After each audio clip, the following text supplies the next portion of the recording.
Hi, I'm Stephanie, and today I'm going to show you the right way to wash your bike so you look as good out on the road as you feel.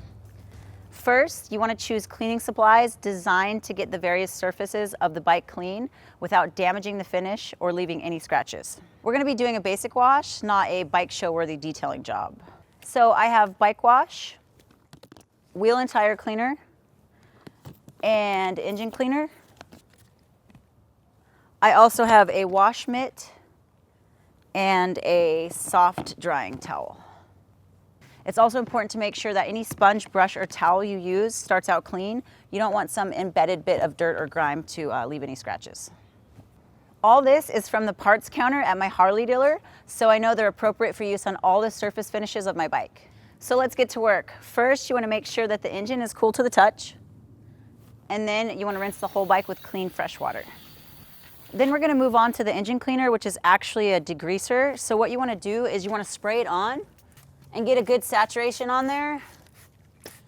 And then you're going to immediately rinse it off. Because this stuff is so powerful, you don't want to leave it on too long. And it does its job really quick. That's going to take care of all that dirt that gets baked on when the engine gets hot. Then it's on to the rest of the bike. It's a really nice day out, so I've mixed sun wash cleaner with water in the bucket. It does a really good job of rinsing clean in the heat of the sun without leaving any hard water spots. As an alternative, you can always wash your bike in the shade too. You want to pay special attention to the front of the bike because this is where you're going to acquire a lot of dead bugs. So you want to make sure that you get all those little dead guys off the front of your bike, especially around your headlight.